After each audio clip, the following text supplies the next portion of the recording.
All donations are welcome. No contribution is too small or too large. Do your part, knowing that freedom is in our hands and together we must all rise to the occasion. Go to our website to make your contribution www.ipobinUSA.org/donate.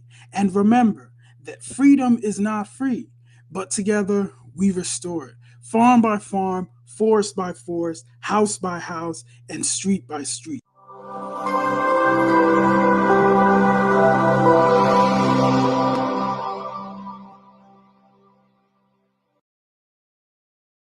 With us. Therefore, without any further hesitation, we must proceed to offer every prayer to Chukwu Okike Abiyama, who said it in heaven. Therefore, as we always commence, not from today, but from of old, our Father who art in heaven, nanyị nke bi n'eluigwe, ka aha gị dị nsọ, that your name may be hallowed by men, that we may bow at the mention of it, that we may offer every glory unto thee, that we may offer you every adoration and adulation, because there is none like thee. You fight our battles for us. Every blessed day you demonstrate through your kindness and your everlasting mercy that you are our Lord, our God, and our Creator. This evening we offer these your children unto thee. All over this very planet that you created, they are listening across the entire 24 time zones on this very planet where they inhabit. They are listening to your gospel this very evening, this gospel of redemption, a gospel of hope, a gospel of restoration, a gospel of renewal, this very gospel of freedom, this very gospel of emancipation as only you ordained. That this very gospel must be preached, that mankind may be set free from the eternal damnation of the creation of the British. My goodness me, I want to remain in the spirit, because we must worship heaven. We answer your name, O Lord of hosts. Everything about us is designed to offer glory unto thee. We have atoned for our sins last year. This very year we have not only atoned for our sins, we have sealed, we have shed blood, they have shed our blood. We have let our sacrifice be made unto thee. Even on the 30th of August, as we are being felled by the bullets of the enemy, by the workers of iniquity and of darkness, we remain very strong today to beckon upon thee, to ask you for your mercy and for your grace, to ensure that your kingdom is restored upon the face of the earth, that you can bring your healing hand to bear upon the life of those of them that you created for one singular purpose, and that purpose alone, which is to worship you in truth and in every honesty. Is there any way that we have erred? Is there any way that our ancestors may have sinned? We confess before a congregation of the whole of humanity to ask you, oh Lord of hosts, to have mercy upon us. You must have mercy upon us. We have suffered enough. We have been subjugated enough. We have been tortured enough. We have been imprisoned enough. We did not do these people anything. Our only crime is to answer your name. Our only crime is to be born your children. Our only crime is to excel at everything that we place our hands into. Our only crime is to exhibit your glory and your blessing, which manifestedly is upon our lives every blessed day. That is why they want to kill us. That is why the British want to join those of them who don't know you to destroy your creation and your inheritance. You will not allow shame to befall your name. You will not allow the enemies to triumph over the lives of your children, because you created us to exist, to worship, to honor, and to praise you. That is exactly what we are going to do when this Biafra comes. It will come in truth and in every honesty, because we remain every blessed day Chukwuabiama benigwe whiter than white and whiter than snow. Is there any way that we have sinned that you cannot forgive us our trespasses, to enable us to fulfill your own word, which was spoken thousands of years ago, that instead of what you promised not to come to pass, that heaven and earth will cease to exist? You opened your mouth, to bless mankind to the coming of Yahweh Yeshua, who came here and said, let your kingdom come on earth as it is in heaven. Those words can never be in vain, because they are anchored upon your holiness and your magnificence. That is why in the end we know that Biafra will come, that these children that we have given birth to all over the world, and their children, and their children, and their children, as long as they give birth to them and they are Biafrans, they will worship you in truth and honesty. Through this very work we are doing, mankind will come to understand you. Let your miracle be wrought in our lives. Let us witness and behold your magnificence, your holiness, your mystery, and your grace. Under our command, O Lord of hosts, we call upon you. We call upon you to heal. We call upon you to provide succor to those of them who are inconsolable. We ask you to come and strengthen those who are weak. We ask you to restore hope where there is hopelessness. We ask you for inclusion where there is destitution. We ask you for one brotherhood, one camaraderie, one bone, one blood, and one flesh of your children, the Efiks and the Bibios, the Izon, the Shekiri, the Isobos, and also those of them from Isoto. We are traveling all the way to the lands of Igala. We are moving on from there to Idoma, to Igede, to the territories of the Igbo land. All these places we dedicate unto thee. All these lands of yours, we ask you to cover it with your mercy, because Biafra will come, and when it does, we will dance on the streets. I'm telling you, by the time that we are done, humanity will think that we are mad, we are drunk in your glory, and rightfully so, because your kingdom will come to rest upon this very earth. That very kingdom is the unadulterated, non-negotiable sovereignty of the Republic of Biafra, that your will may be fulfilled in our time. All this we pray, all these we ask for, in no other name apart from that name that belongs to you.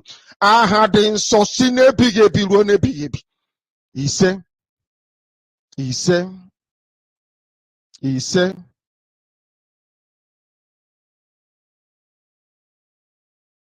I'm asking a very pertinent question. Is Nigeria working for you? Major General Muhammadu Buhari retired, knew the solutions to Boko Haram till he finally became president. He asked ex-President Jonathan to resign because of insecurity. He cried empathetically. He promised to end Boko Haram in 3 months. But now, he's telling us he's done his best to arm the military. Why isn't he resigning? Governor Fashola knew the solutions to providing stable power supply till he became Minister of Power, and darkness pervaded the land. After trying hard and giving excuses like he only plays a supervisory role, the ministry was assigned to someone else. Power grid, still they collapse. The NSAS protests were tagged insurrection. In fact, someone said Aisha Yusufu ought to be in jail for instigating violence. Then farmers were beheaded in Borno. Same person asked Aisha Yusufu to lead a protest. Aren't these people supposed to forbid hypocrisy? Is Nigeria working for any Nigerian today?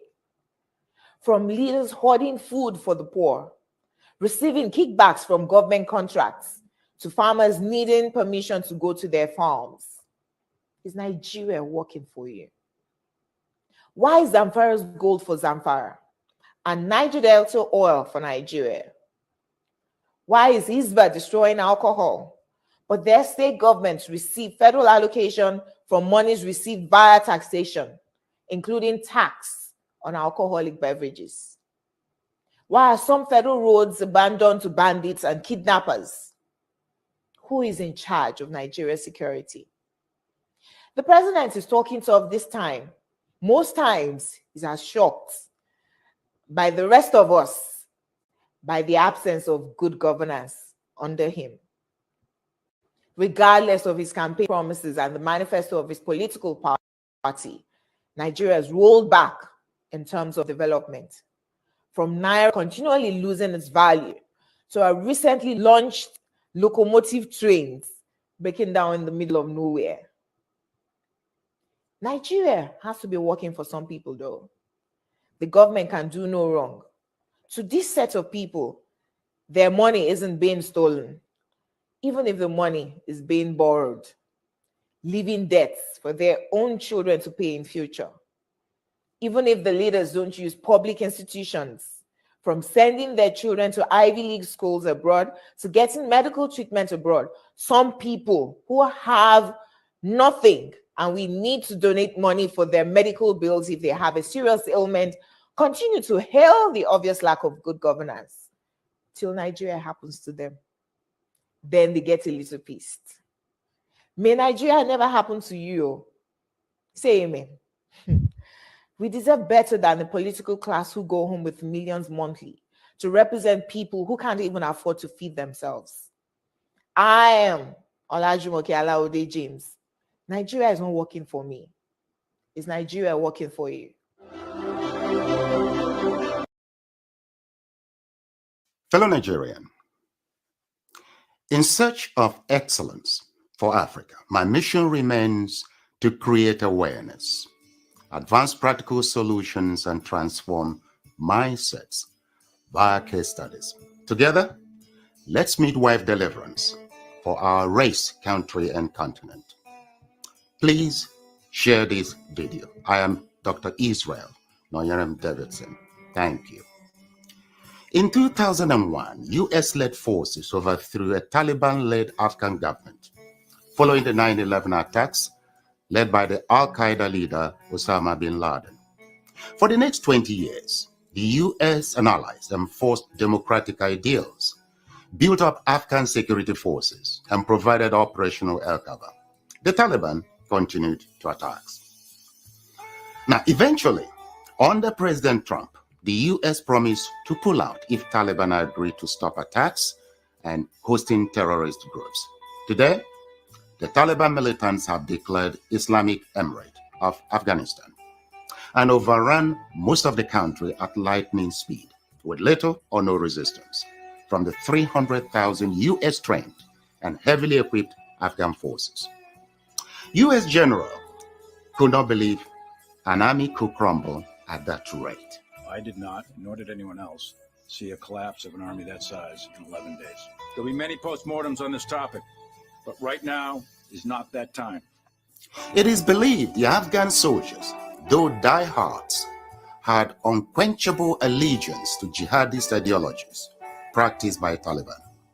There were Afghan soldiers by day, Taliban at heart, and Taliban at night. A situation some suggest currently exists in Nigeria too.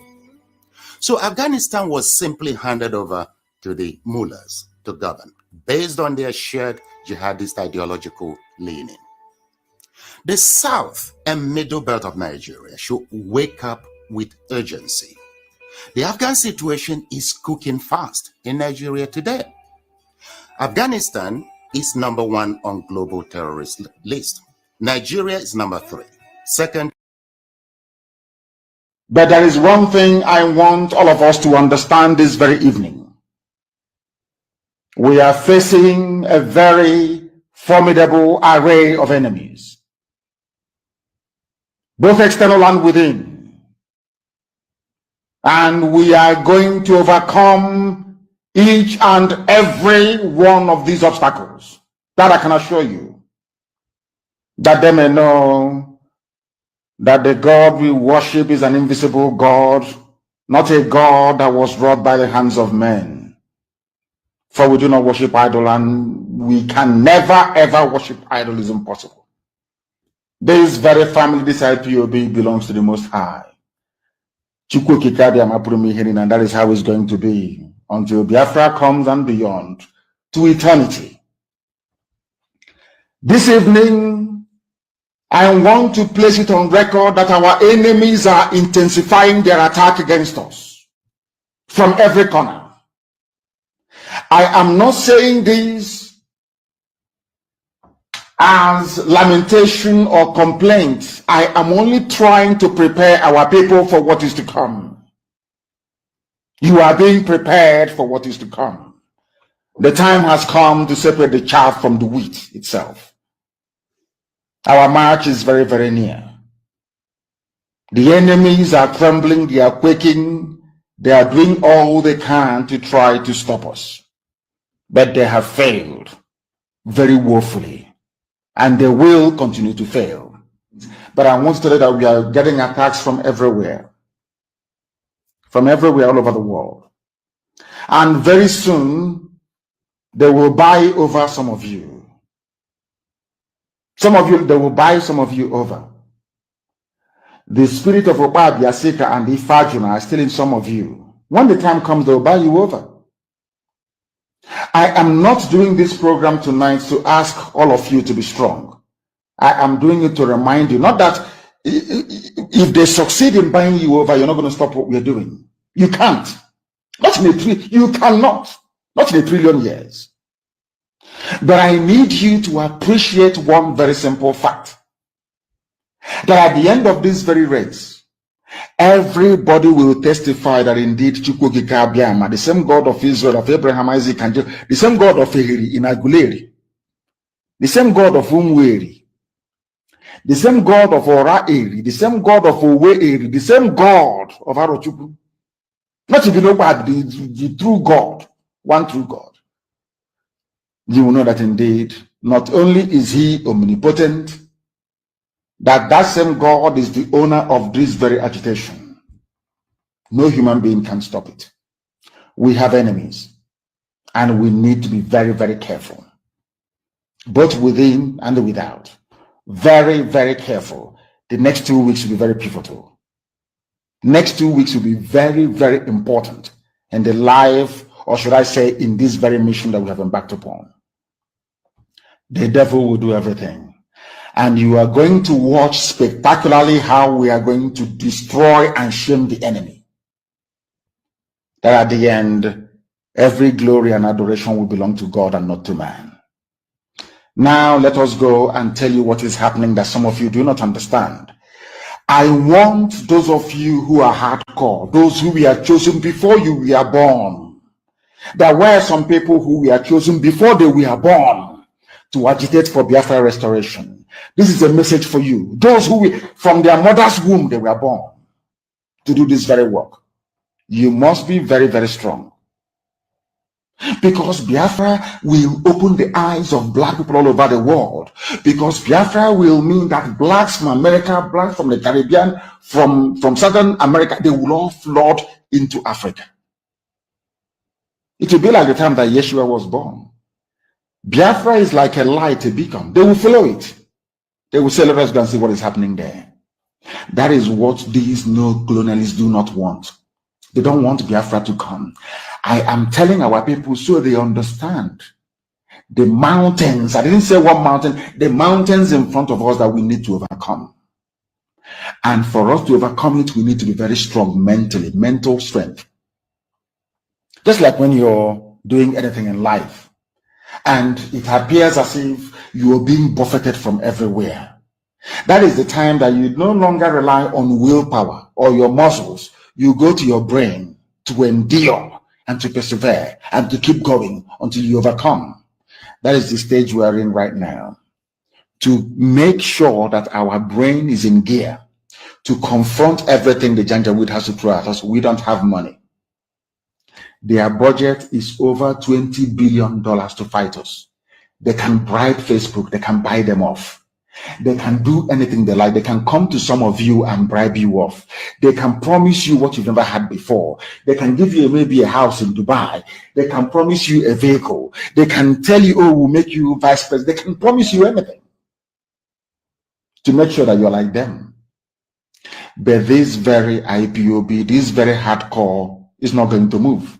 And I will tell you why we can't move.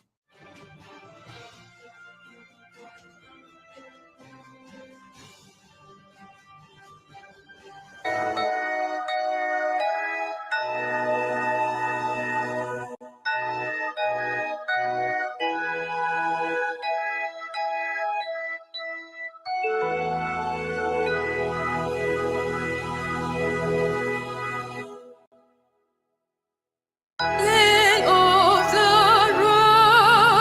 rising sun, we love and cherish.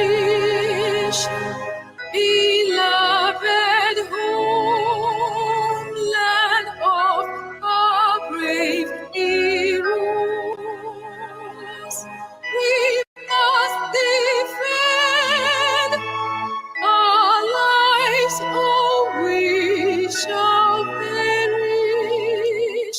We shall protect us from all our foes. But if the price is death for all we hold in, then let us die without a shred of fear.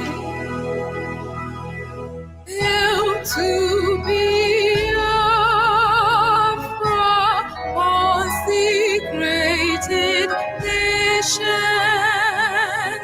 Oh, fatherland, this be our solemn pledge. Defending thee shall be our dedication. Spilling our blood will count our privilege. The one that which emboldens the free shall always be our flag of liberty.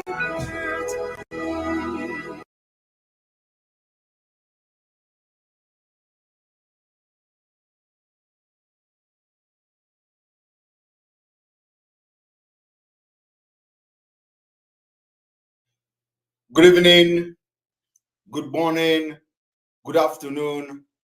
Welcome to this broadcast today.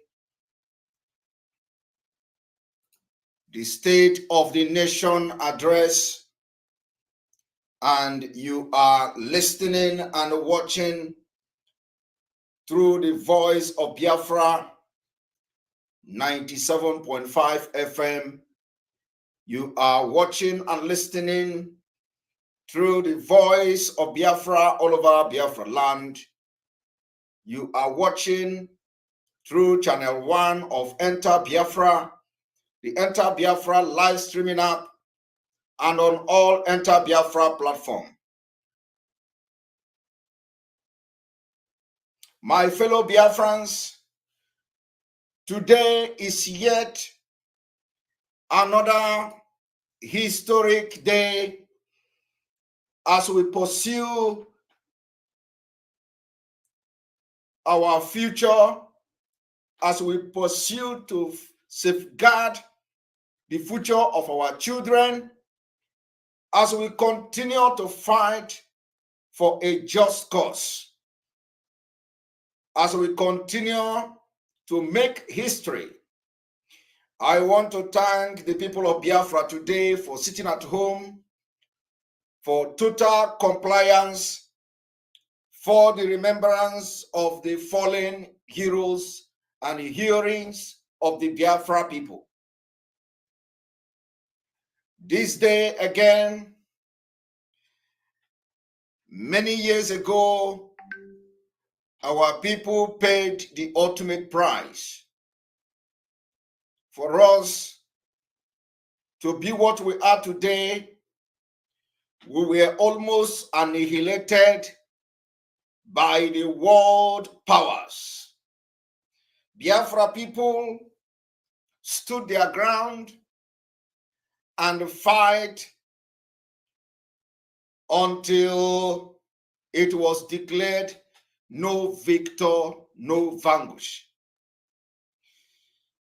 I want to tell Biafra people today that I am just very proud to be a Biafran, because for 3 good years, Biafra people stand their ground and fought against world powers, led by the British.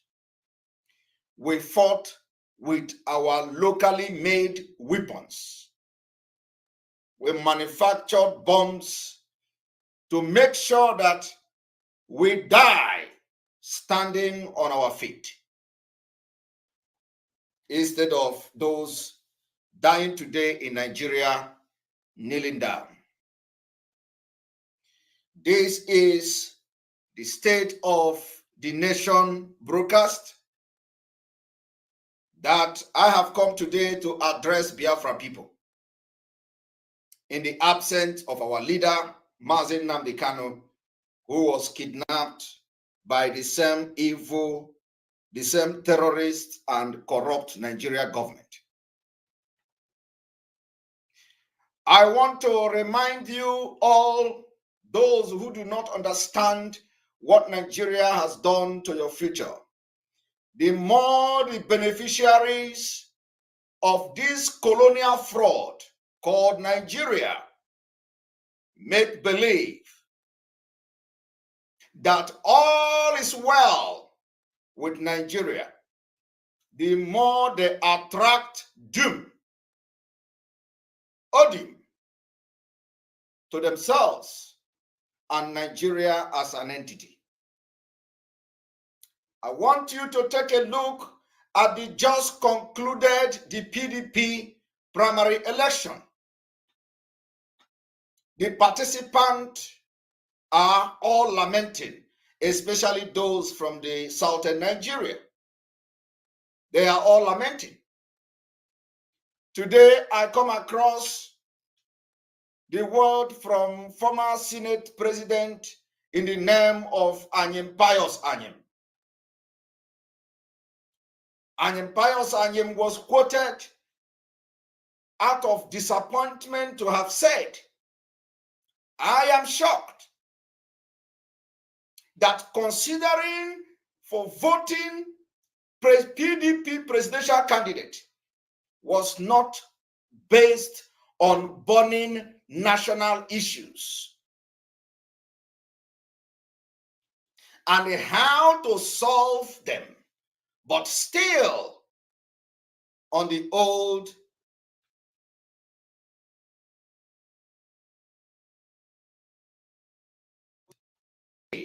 is lamenting about Nigeria." After this lamentation, he remained a slave. I have also watched the former president, Goodluck Jonathan, lamenting about the new electoral law, that how the candidates are elected. And the President Goodluck Jonathan described this law as a disaster. What they refuse to understand is that this law and what they see going on today is designed from the Abuja Declaration of 1989. My fellow Biafrans, my fellow Oduduwa Republic, my fellow Middle Belt, and all indigenous nationalities in Nigeria, I have just come here not to address only Biafrans, but I want to address some of you who participated in killing our people during the Nigeria-Biafra war. Please, tell me, what makes us one Nigeria?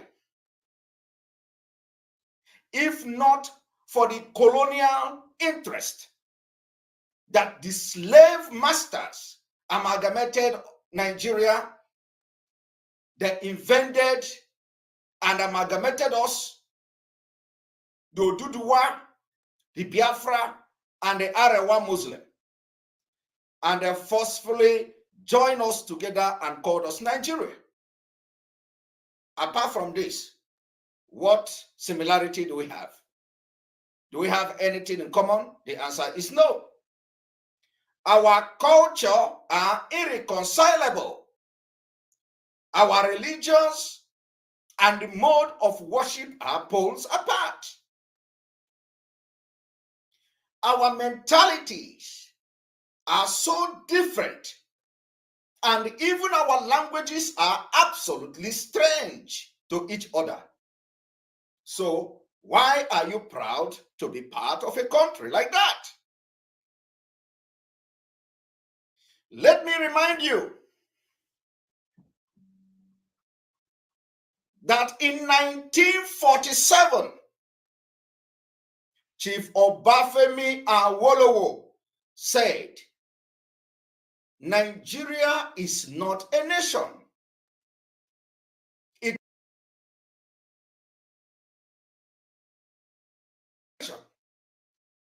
These are the elders fought for the independence of Nigeria today. There are no Nigerian in the same sense as there are English, Welsh in the European Union, those confederating states of the European Union. The word Nigeria is a mere distinctive appellation to distinguish those who live within the boundaries of Nigeria and those who do not.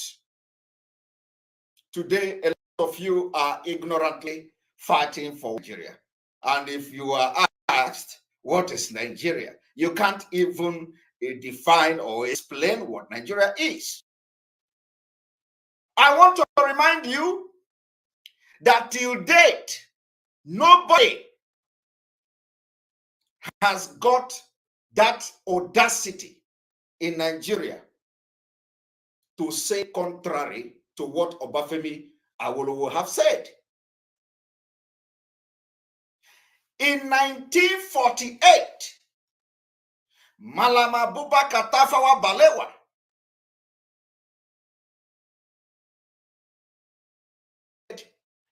since 1940 has been trying to make Nigeria into one country since 1914.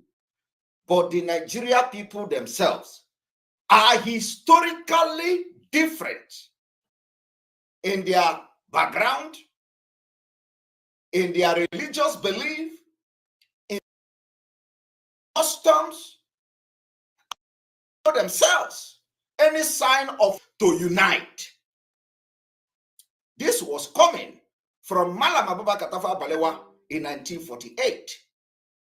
I want you to look back to 1948 and today in 2022.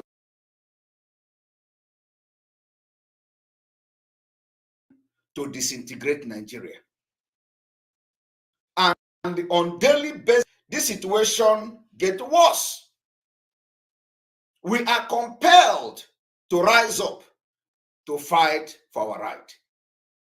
Nigeria unity is only a British intention for the country. This particular testimony of that particular evil entity. If a first prime minister of Nigeria can say that Nigeria is only a British intention, not you. It was never your intention to be one country. It was the British intention. Today, this particular position have not changed. We see the governors including those who have just been elected, running to British Embassy to meet Catherine Lang, to advise them how they are going to kill Biafrans in Anambra State. Today, we have seen those who said they want to contest the president of Nigeria, they want to become the president of Nigeria. They left every African country, they run to the United Kingdom. They want to consult the British people. Peter Obi did it. He left all the African countries. No plane flew on to meet with the people that are ruling Nigeria by proxy. This happened in 1948. It have not changed. If the same people continue to control your future for the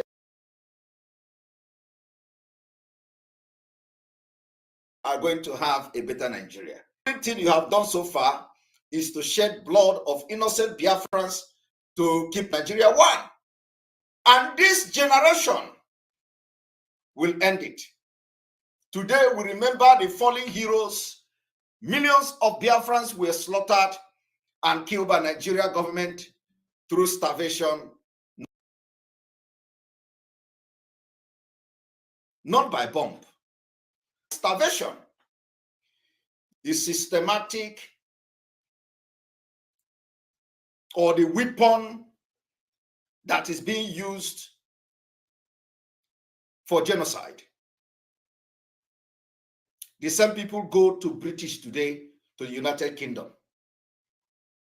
We are just incompatible. There is no love, there is no tolerance, and no similarity by all ramification. In the northern Nigeria, you are being killed as a Christian. When you talk against their religion, they call it blasphemy. You get killed. How do you reconcile that? One of the creators, particular Nigeria, Broadland, Nigeria,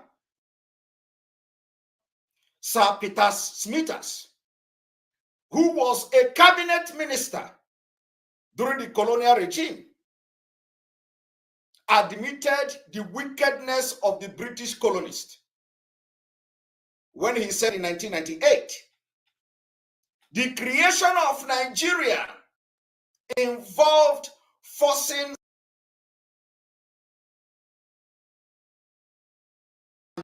group into our political structure. We witness it today. Everybody is shouting. They say the northern Nigeria, the PDP must come and give the Igbo man the chance to rule Nigeria.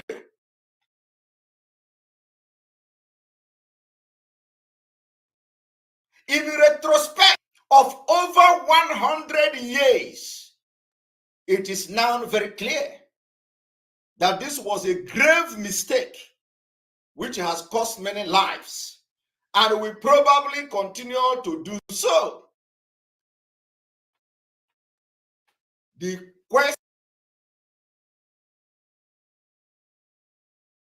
lives of people and have life of Biafrans. We are going to end it in 2023. Yes, of Biafra people and their properties than any other tribe and any other nation in this evil entity called Nigeria. The Igbo-speaking part of Biafra made scapegoat each time.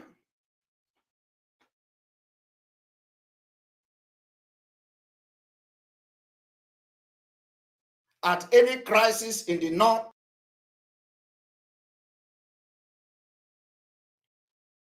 call it politics,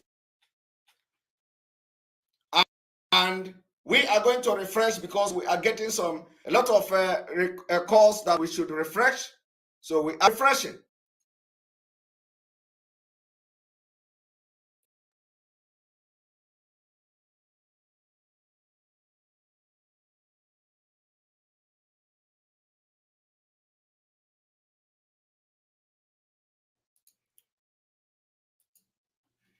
We're sorry about that. I hope the voice is coming up. Sorry, I'm sorry for that particular interruption. And like I was saying, the Igbo-speaking Biafrans have always been the scapegoat at any crisis in the North. Call it politics, religious.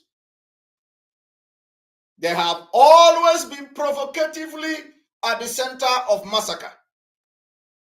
And our properties are looted and destroyed without anybody to held responsible for it.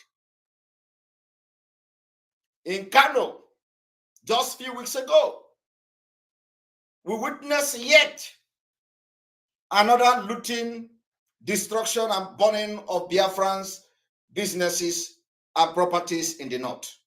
Yet, nobody did.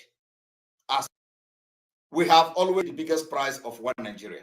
And that is why we are ending it in 2023. We don't care how you are going to militarize Biafra land going forward. We will fight you with brain. We have not forgotten what led to the Nigeria-Biafra Civil War and how Chief Odumegwu Ojukwu, the Guburu, and the man who saw tomorrow, he tried to save the future of his people, the Biafra people, from the agony that awaited us. This particular evil entity called Nigeria.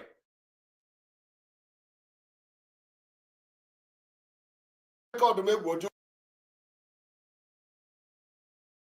same betrayal that Mazinam is facing today.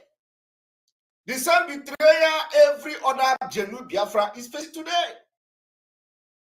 The same betrayal Simon Ekpa is facing today. Because some of the non-Nigerianists who pretend to be fighting for Biafra, they join the Biafra movement, and at any given opportunity, they fight those fighting for Biafra. At any given opportunity, they blackmail those fighting for Biafra. Why they continue to pretend they are in the movement?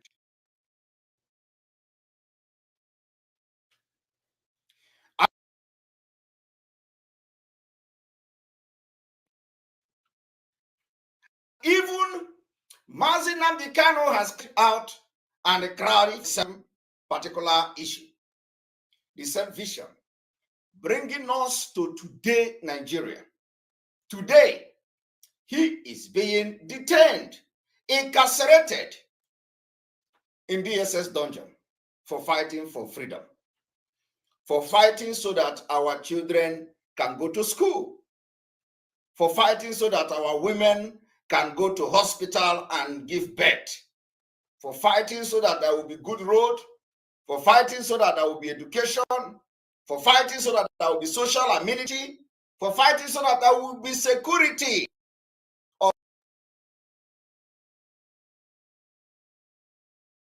To him, he was betrayed and he was kidnapped from Kenya. Today, we are fighting to bring him out from the dungeon of the DSS.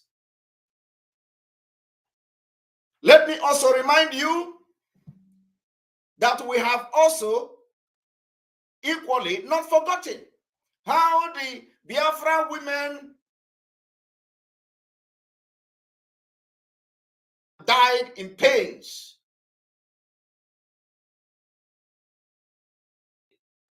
with cutlasses, and their children has been brought out cruelly during the war. The evil of Nigeria. Nigeria have never apologized and have not culturally done any kind of appeasement. to appease the gods of the land for blood they shed. It is equally painful to remember the death of our children as a result of malnutrition, as a result of hunger, starvation, deliberately done by the British using Nigeria government. We have also not forgotten at the end of the Civil War, it was declared no victor, no vanquish by the then General Yakubu Gowon. Today, Yakubu Gowon is alive and he is paying the price of what he did to Biafran people. His people, his village, where he come from, has been ravaged by the same Fulani who he fought alongside with. Today, Gowon is a dead man walking because he is not even sure that he's going to live the next minute. Gowon home can be attacked and nobody will protect him. That is how bad Nigeria has become. But what followed our declaration was a systematic disenfranchisement of Biafra people. We were given 20 pounds. They're going to kill us and starve us to death. I want to remind you one Nigerian is today, those supporting P2B, thinking you have something to offer, that the first ceremonial president of Nigeria in the name of Owole of Onitsha, Dr. Nnamdi Azikiwe, said in 1964, and I quote, "I have one advice to give to our politicians. If they have decided to destroy our national unity, then summon a round table to decide how national asset should be divided before they seal their unborn and the doom by satisfying their lust for office." For those of you supporting P2B, thinking P2B is genuinely fighting for wanting to be president, this was coming from Azikiwe. And do you know that? He continued and he said, "I made this suggestion because it is better for us and many of our admirers all over the world that we should disintegrate in peace." When Azikiwe was making this particular statement, there were no Boko Haram. When Azikiwe was making this suggestion, there were no herdsmen. When Azikiwe was making this suggestion, you are not providing security for yourself. When Azikiwe was making this suggestion, that were nothing like Amotekon, that were nothing like you see also called a Bubago. When this Azikiwe was making this suggestion, Nigeria has not witnessed what you are seeing today.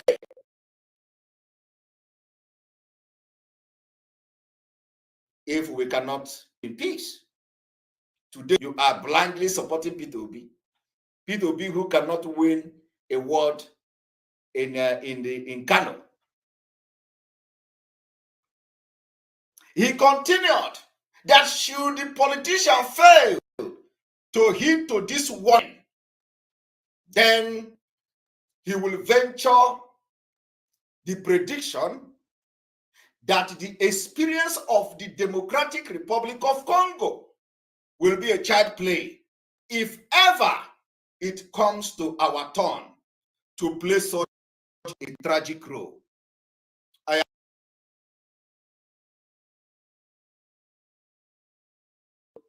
Years ago. We need to refresh again.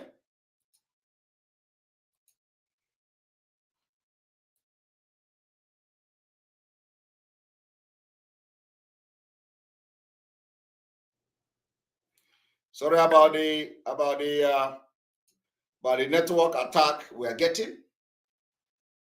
So, like I said, Azikiwe said, should the politician fail to heed to this warning,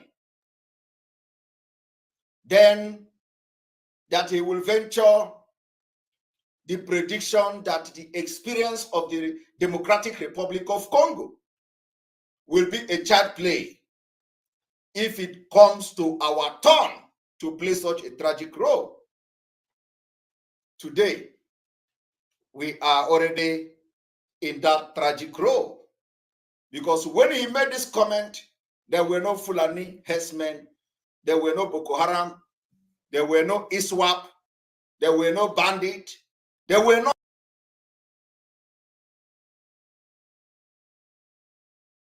all these villages and Bonny. Again, we are experiencing a very serious attack. So we are going to change. We are going to change our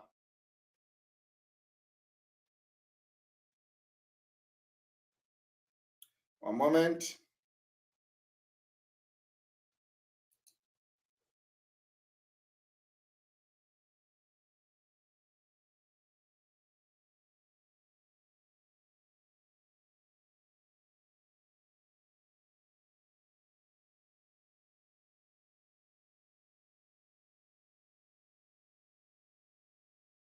I'm sorry for that. I believe we are back now, and it is going to be better now. So we've switched over to a different network. Like I was saying, Azikiwe continued, and he said, should the politician fail to heed to the warning, then that he will venture the prediction that the experience of the Democratic Republic of Congo will be a child play if ever it comes to our turn to play such a tragic role. And I will tell you that today we have already come to play such tragic role, because the Boko Harams are everywhere, the ISWAP are everywhere, the bandits are everywhere. When Azikiwe was making such comment, we don't have the situation we have today in Nigeria. There were no, the running over Nigeria and turning Nigeria into Islamic State were not like well redefined. Today, it is very clear. During the time Azikiwe made this particular statement, there were nothing like Abuja Declaration of 1989. Today, the tragic role is here. And some of you are complaining because you do not know anything about Nigeria. You are ignorant of Nigeria. That is why you are supporting P2B and every other Biafran person or Igbo man or anybody from the South, as for that matter. This was a man that was well respected for his stand in one Nigeria, a true son of Biafra, Igbo land, and an emblem of Nigeria unity. But one Nigeria failed him, even in debt. In debt, in Nnamdi Azikiwe debt, one Nigeria failed him. The Nigeria people seem to have been subdued to stoicism.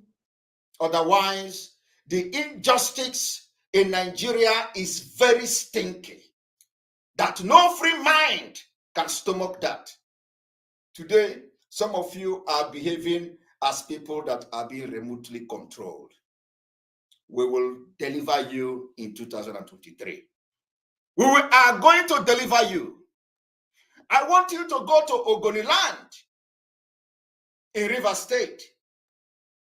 You will pity the people. Just a few days ago, about 30 people died trying to struggle for food in the church. They died.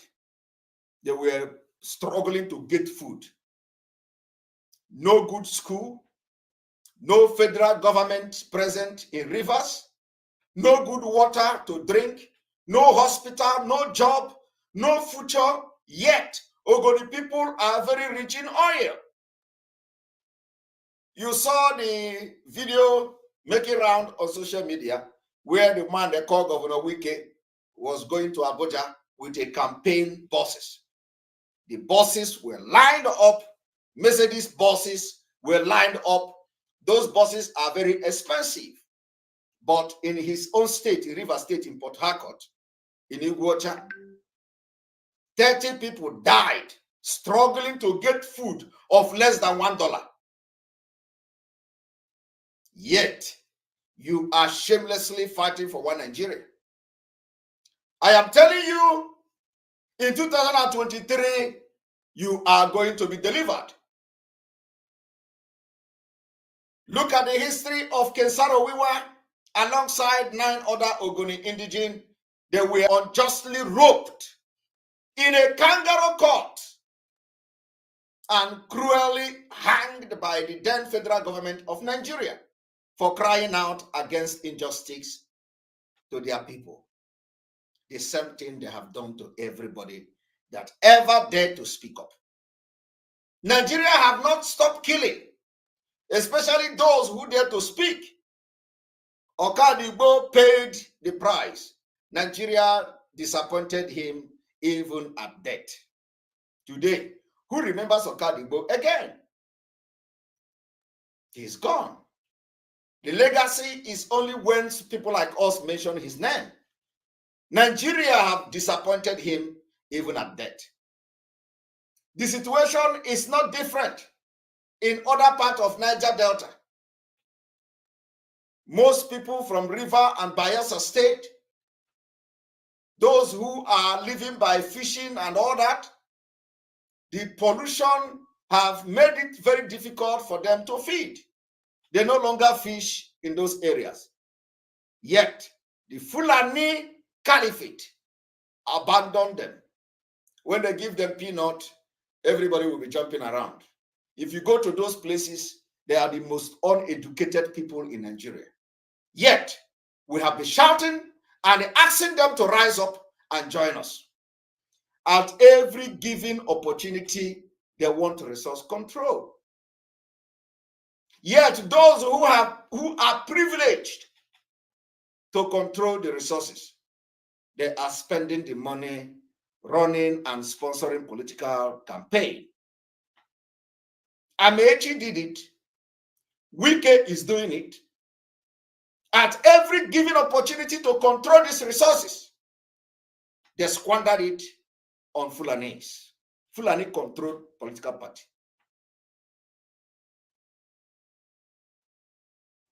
When are you going to learn?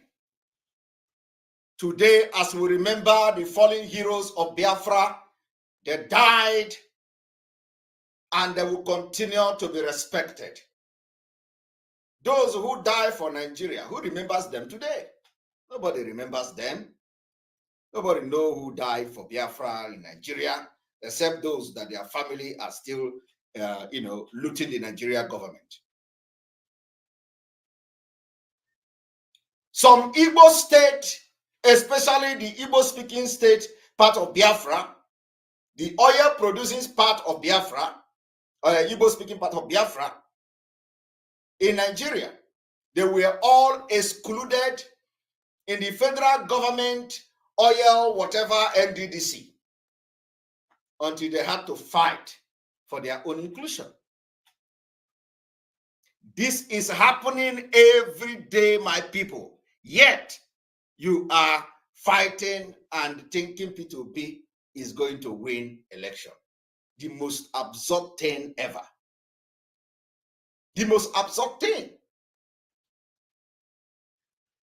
Just recently, they excluded Southeast from the PDTF or whatever they call it scholarship, citing insecurity in the Southeast. While the Northeast and the Northwest continue to have Boko Haram bombardment every day, but they did not exclude them. I want you, especially the Igbo-speaking part of Biafra,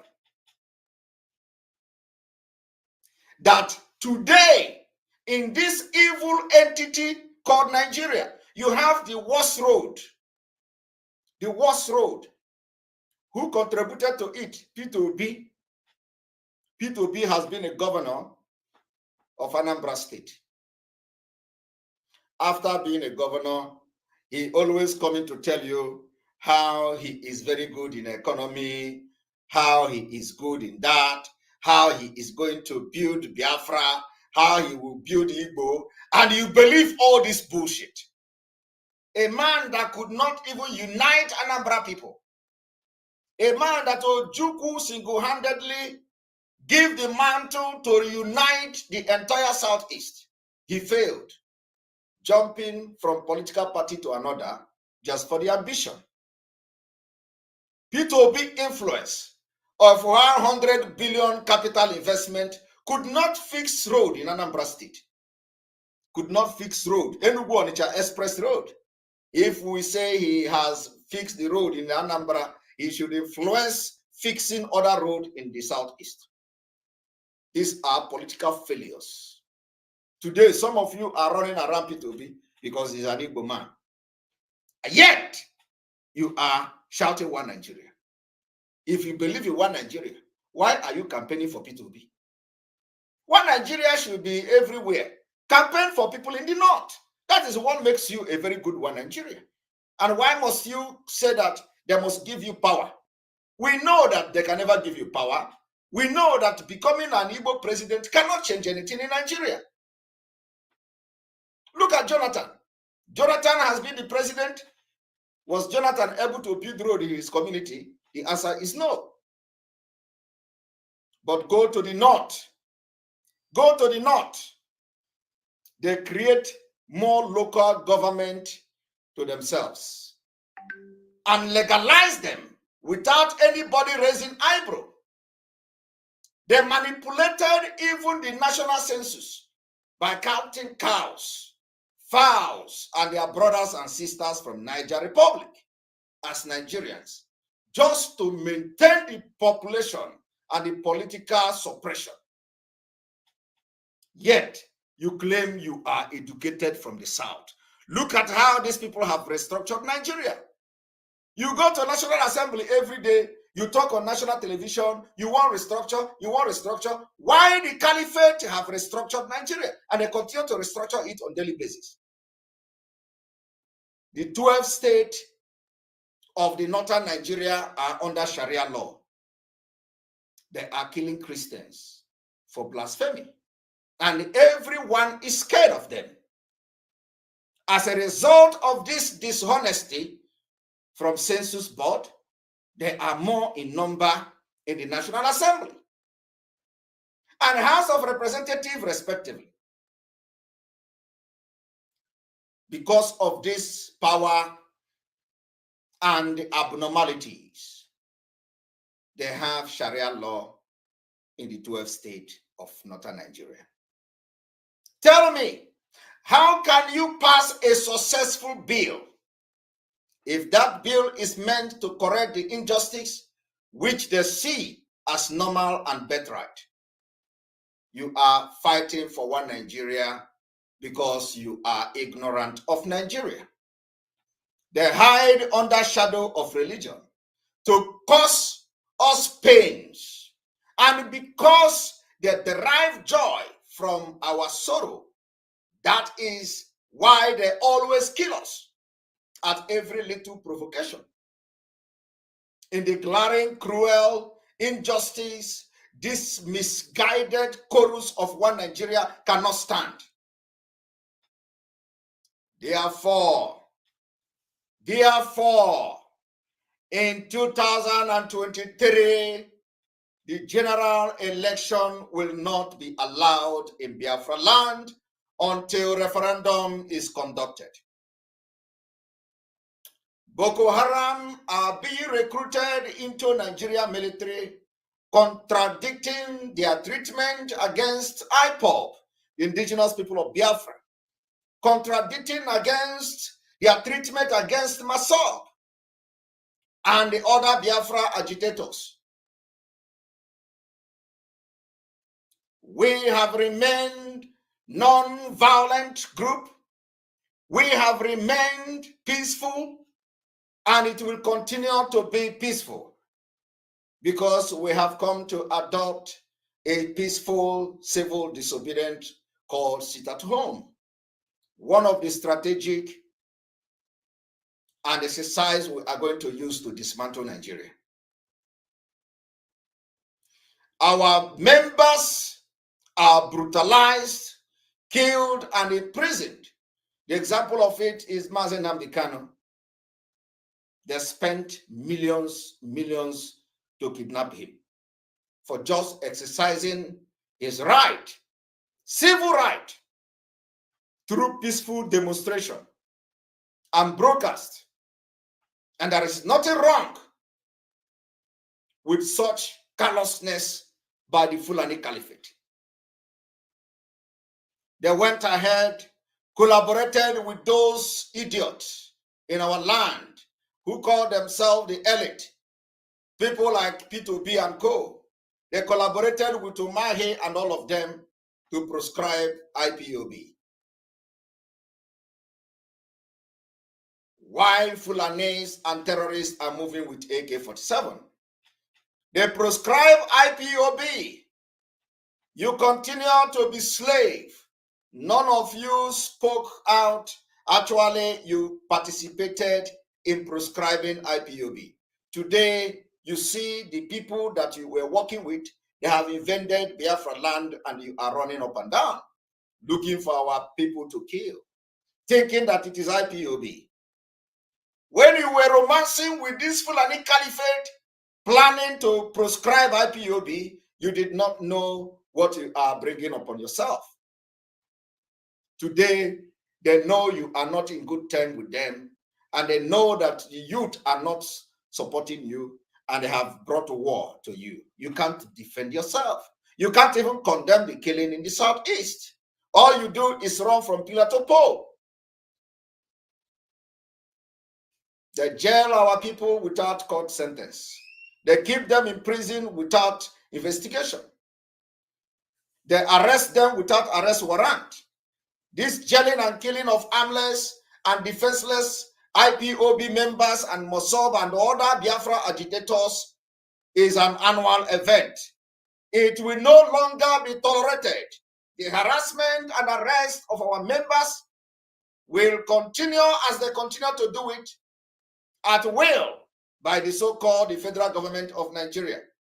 This can no longer be tolerated by us.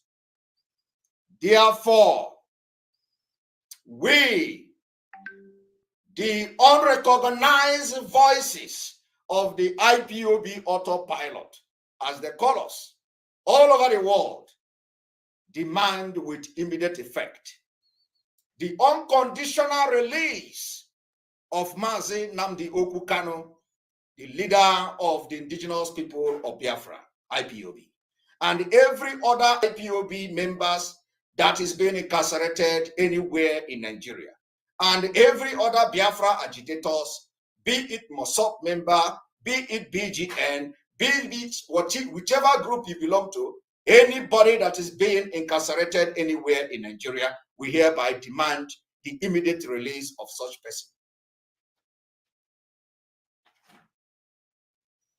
Do not forget that no matter how long it takes a stammerer, he must surely pronounce his name. We are waiting for maturity to eat a bedded fruit, as Chinua Achebe will put it in his own word. Today, Buhari and the Fulani Caliphate, their government and their agenda is playing out very well. We hereby declare no election, no 2023 general election in Biafra land. This no election in Biafra land has been activated.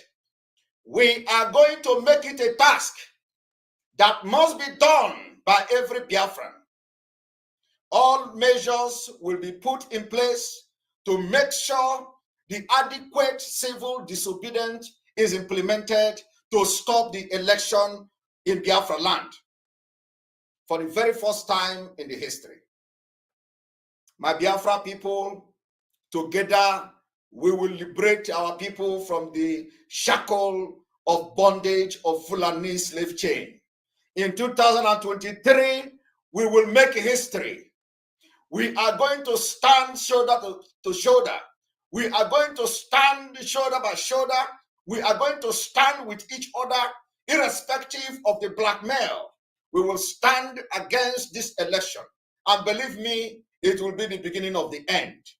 We understand that different ethnic nationalities have filed several petitions and joint suit for the referendum for Nigeria and the ethnic nationality to decide whether they want to be part of Nigeria or not. As long as this particular process is ongoing, the Biafra people, we are going to take the advantage. It does not matter whether we believe in the judiciary of this evil entity called Nigeria or not. We will take this advantage, and we are going to wait until the day of their election is announced, and we are going to follow and put our measure, what we are going to do to make sure the election don't take place in Biafra land. On this note, we tell Biafra people, we are informing you this evening to begin to save for the days ahead. Those of you who come to convince you and deceive you about making sure you vote in 2023, tell them, in 2023, you are going to sacrifice your vote for Biafra to come. You have been voting since 1999. It have not changed anything. You voted since 1999. I am not even talking since after the war, but I'm telling you, since 1999, you have voted to date. What did you get? You get Anyim Pius Anyim complaining about how they molested and humiliated them at the PDP primary. What did you get? You get P2B going to London to consult with the British just for primary election, only to come back to Nigeria and jump from one political party to another. What did you get? You get Abaribe complaining about ordinary election in his own state, Abia State. Nigeria have destroyed everything. So you have been voting since 1999. I am not even going to other democratic process that have been truncated by the Fulani nomadic criminals. I am talking about from 1999. You have voted. What did you get? Killing, invasion. Even in a democracy, they use military to invent villages. It did not start from Buhari. Obasanjo killed the people to satisfy Fulanis. So I want you to go out there today on this particular historic May 30th broadcast. We are asking Biafrans, go out there and preach this message. Talk to people, tell them it is time to sacrifice your vote for Biafra to come. Believe me, this sacrifice is a task that must be done.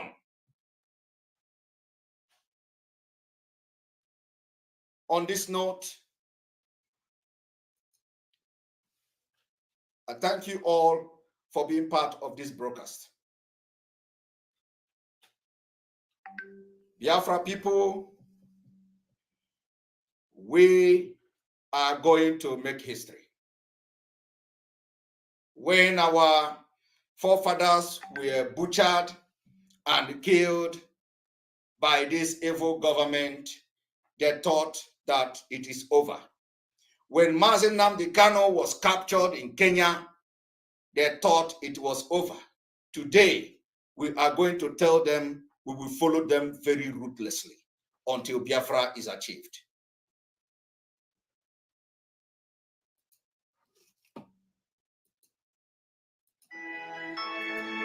May God bless you. May God bless Mazi Nnamdi Kanu.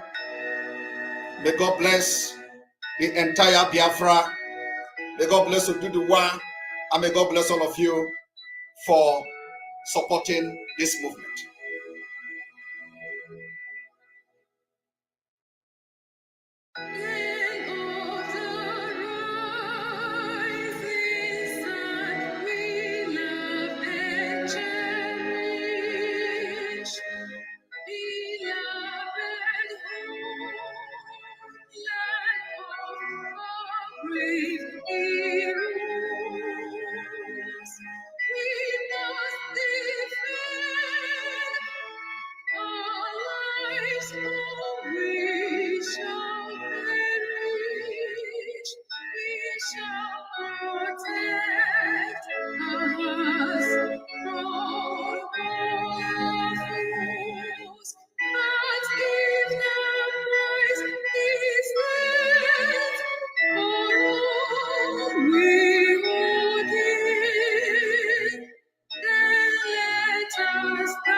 Without a shred of fear.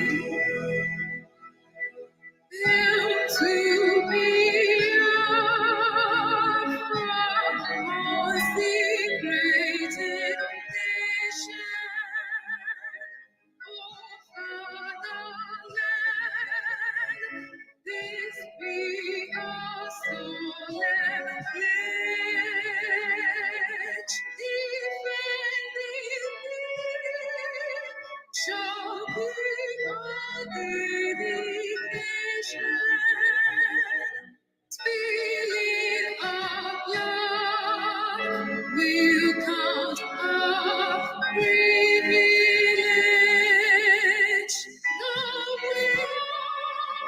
The which emboldens the free shall always be a flood of liberty.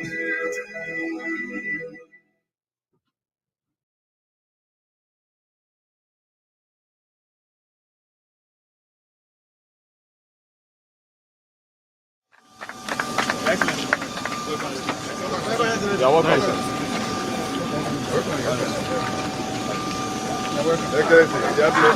Good morning.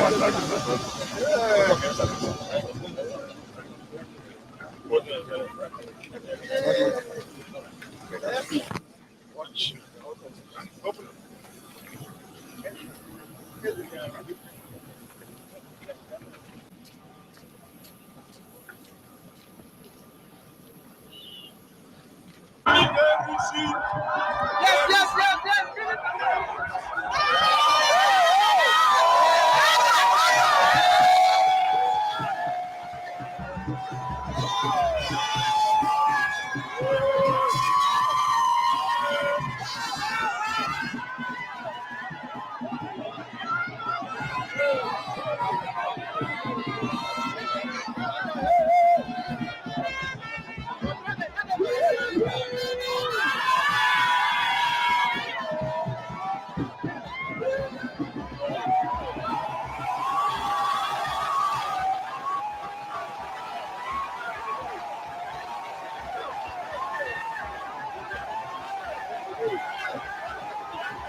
I want to sincerely commend you for your persistent determination to provide good leadership for our country, Nigeria. Your Excellency, you fought a good fight of faith. You fought like a gallant soldier. Your Excellency, we are very proud of you. The entire Nigerians are proud of you. You have shown capacity. And yes, you are a governor with capacity. Despite the betrayal and conspiracy of our friends and our brothers, it is a battle that we are sure that you won. And we know that God has not finished. The final says, they say God is the final say. We know that God is going to do it for us. Thank you and God bless us. We are happy because we saw you at the fighting ring and we saw you winning the war.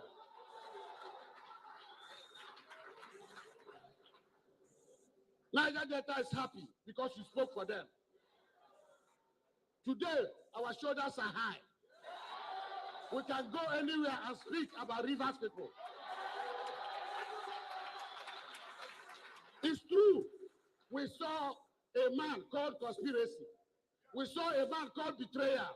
But at the end of the day, you won a war. Your Excellency, you fought a good fight.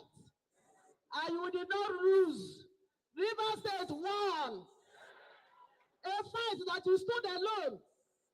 A fight that the people that you should have utterly trusted, betrayed. We don't have any brother, you don't have any friend. But these are the people you stood for. These are the people you did everything for. Nigeria can attest to what I'm saying. The world over can attest to your capacity. You have touched the lives of everybody in Nigeria. In all the states, you are always making impact. Excellency, yes, sir. Ezewa Wike, Commander of the Order of the Niger, Grand Service Star of River State, Power of Sports, Africa.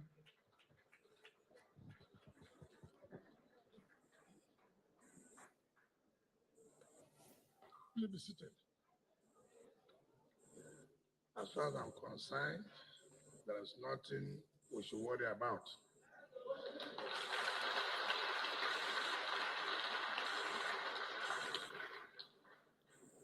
I contested the election based on the principle and agreement with all the Southern governors and the leaders of the South that the presidency should go to the South in this period.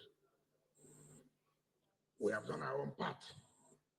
We never betrayed anybody because it's not in our blood to betray.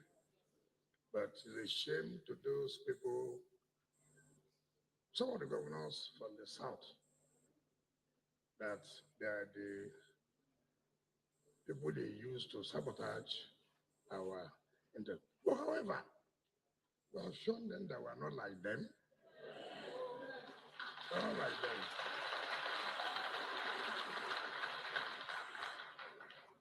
We have the capacity to do whatever it is good for us. I don't want to talk about some other people who cannot even win an election in their own places. I've told them that, look, this election, I made a vow to PDP. I said, whoever emerges, I will support. And I'm not going to go back to that. Yes, it may be painful to you. Yes, it may be painful to us, but we cannot abandon the party. And let me also say, those who do not understand and who take Rivers State for a ride, now they have learned their lesson.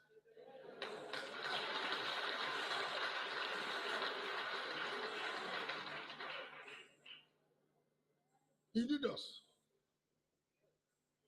Forget about these people who have nothing to offer, who make noise all up and down. I saw one governor who was dancing. Meanwhile, he did not bring one delegate. He did not. I told Atuka Abubakar this afternoon when he came to see me, I said, some of these will follow you here. They don't have vote. They're empty. I have vote.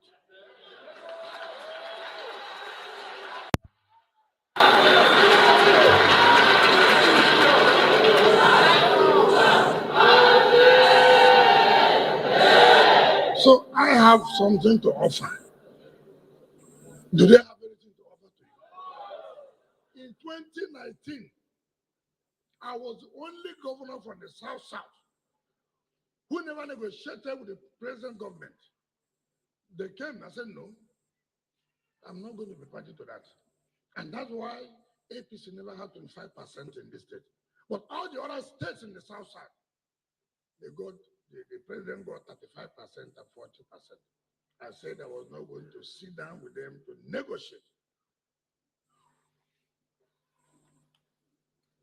When you see people, they can't confront me, they can't face me, It's merely envy. If somebody is bigger than you, somebody is bigger than you.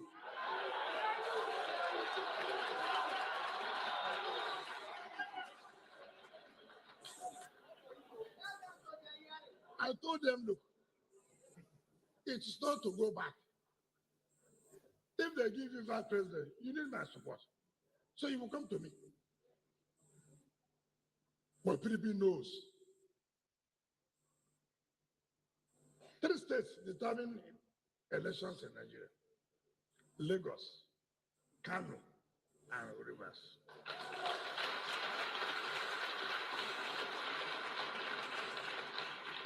So let nobody think nobody can. Anybody who tries to say Rivers say we know where, it's at your own peril. If you want to bury yourself, it's a business. So for me, we have done what we're supposed to do by standing firm in what we agreed by the entire South. Leave history for those betrayers of their people. History will judge them. They will live and see how betrayers suffer. So we have done our best, and the whole world have seen that we have done our best. If I wanted to scuttle this convention, I would have done that. I would have done that. And I told them, you know, there are people you think that they are human beings, but they're not human beings.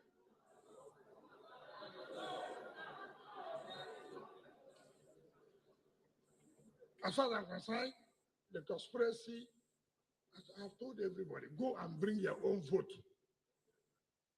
Sokoto, bring your vote. Zamfara, bring your vote. Niger, bring your vote. It's not about the North. Bring vote. We have come now to the point of vote, so that people can win the election. We have free primaries.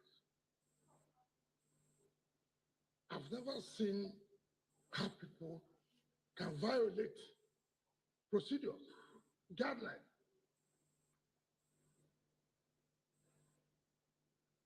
Somebody has spoken. It is at that point he was speaking that he can say, I'm withdrawing.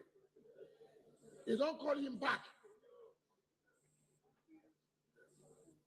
I just said, look, this our party must not be destroyed. I would have left where I was sitting down.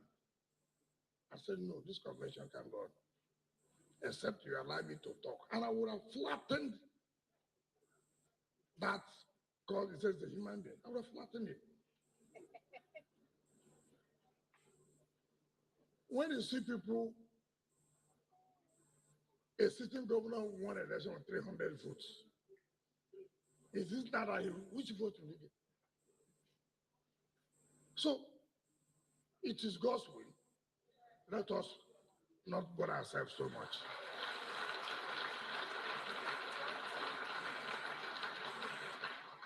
So whatever they are thinking may not be what will happen.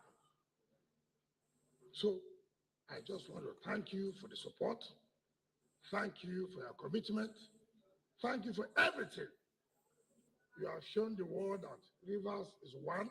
Our interests must be protected at all times.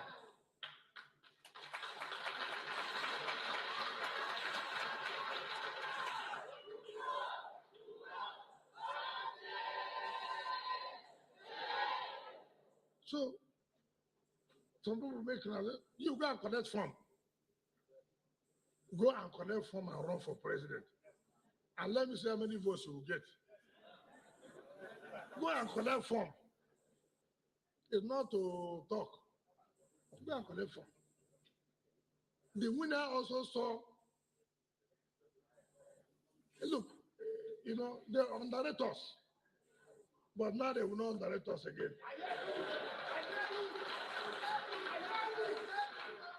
We have all it takes to do whatever we want to do. It's a matter of you to be firm. It's a matter of you to be faithful. There's nobody that is born greater than us in this country. and therefore cannot answer second-class students. We can't. We just use this one to tell them that enough is enough. We made them not to sleep. We made them not to eat. We made all of them from wherever they say they come from to know that, look, there's somebody who can take them on. This country does not belong to one particular zone. If people are afraid of talking, it's their business. I cannot be a second-class citizen in my country. I cannot. Some of them, their in-laws are governors in the opposition and the ruling party. But they want to interfere in what happens in PDP. Some of them, their brothers are governors in the ruling party. And they want to interfere. I must fail. Why must you control me? That's why the country is in the problem where we are today. Look at leadership. They just want somebody they will control. That will not do you want somebody that will do everything you want them to do. And see where we are. And I told them, I will not be a party to that. I will not. The only people that will control me are Nigerians. I will do what is for the interest of Nigerians and not what is interest for few people who want to be in power for military now.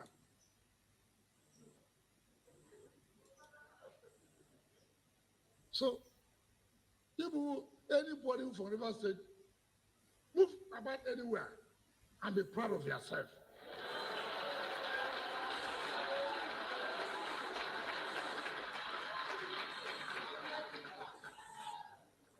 Anywhere you go, whether you enter in a bus, you're in a hotel, anywhere, don't allow anybody to tell you that you're not enough.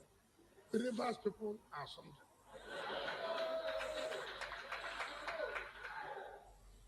So we'll continue to defend and protect our state. Very, very key. Let Nigerians know that, yes, maybe yesterday you can treat us as you want. If you do it, there are people who stand resist it to the last.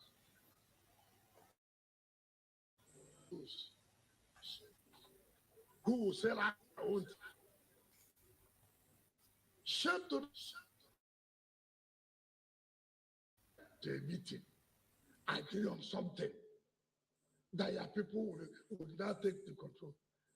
The same people will go. A government. And tomorrow, so I said to be in a minority, and you are complaining. Shame. Instead of me to be that kind of elected as a governor. Elected as a governor. And what is something and you claim that is what your people want. Then when it has come to that point to analyze it, you think you are doing me. No way. Everyone in the political history of this country, you can count on us. We are not pushover. We are not. But I don't know how the assist will be. I don't know how. No wonder we cannot move on. Development. No wonder. Look at the region.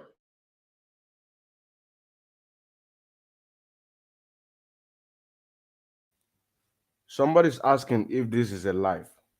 One thing with our people is this. Our people, they quickly forget things. That is why we take our time to stream this thing. And most of us who have not watched this program when it was streamed, we took the opportunity to stream it and also listen to it. So if you're asking if this is a live, I think that is not a question that you should be asking. But what did you learn from this program? From this pattern? It was not live. It was a live program that Master Simon Eba have already did. And I have not watched it. Matter of fact, I'm just coming back from work because each time I'm streaming this thing for the past few days, I always try to do analysis. I'm just coming back from work right now. And I said, let me join you guys, which I'm still going to replay it in and also support the analysis. So it is not a live program. It is not a live program. That question is not a I should be asking. See something that is interesting and is going to help to move struggle forward. All you have to do is to do what? Click on it, share to the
no, Nigeria, they fear me well.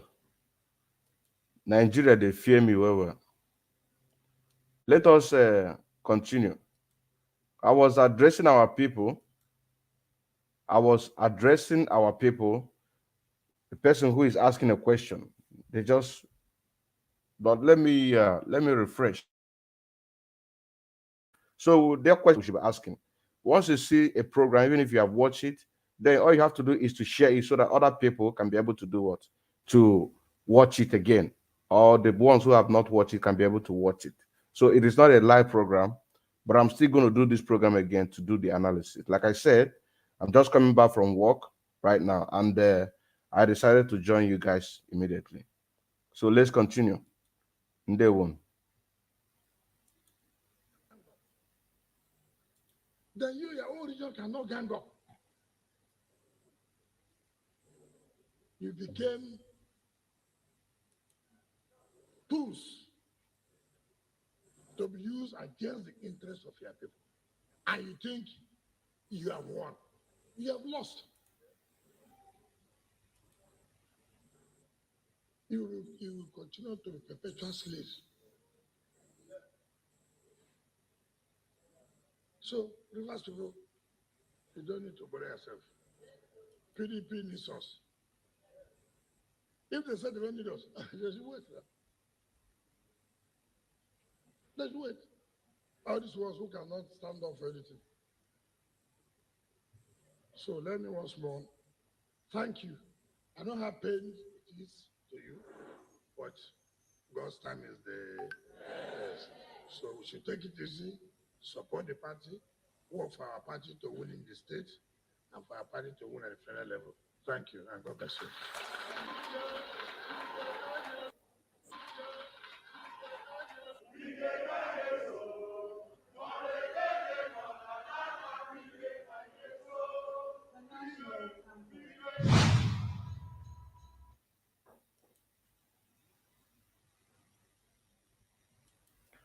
So I think this is the end of the program. Today by 6 p.m., just in the next 1 hour, we are going to do a special program concerning stateless. You know what I'm saying now?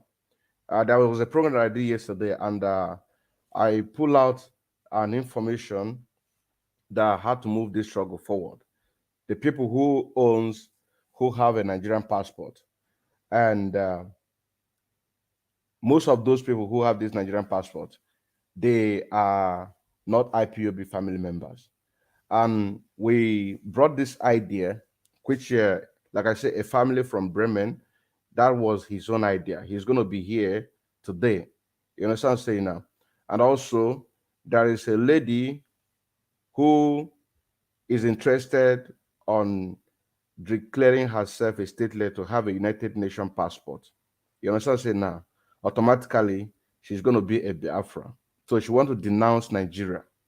And I told her that I'm going to bring her so that she can tell Biafrans what she wants to do. And it is also going to help us in order to advertise this issue of doing away with Nigerian passports. You understand what I'm saying now? Doing away with Nigerian passport, having internet, having a United Nations passport. Then anywhere you want to travel to, you will not be anything. You will not be disgraced by a Nigerian custom or any other international community in the airport. So the lady is going to be here today. We're going to start the program by 6 p.m. That is in the next 1 hour. And also the person who brought the idea, which also he have already declared himself stateless, is a member of IPOB in Bremen family here in Germany. He's also going to be here in order to share his own experience. You understand? To share his own experience. So join us by 6 p.m. so that you can tap in from that.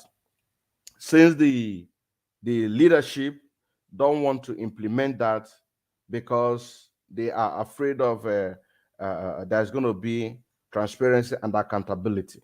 You understand? But now, people are going to do it individually in the issue of passport. You understand what I'm saying? In the issue of passport. Because the issue of passport, the reason why it came in place was the time when we had a protest, 100,000 men march in Berlin.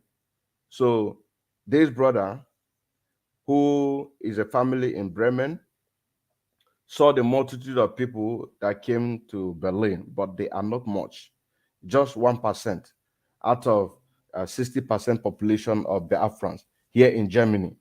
You understand? So he shared it with me. I took it down. I wrote it. So now we are going to bring it and share the light with you so that anybody who is interested can also tap in from his own experience, because right now he has United Nations passport. So see you in the next 1 hour. Day one.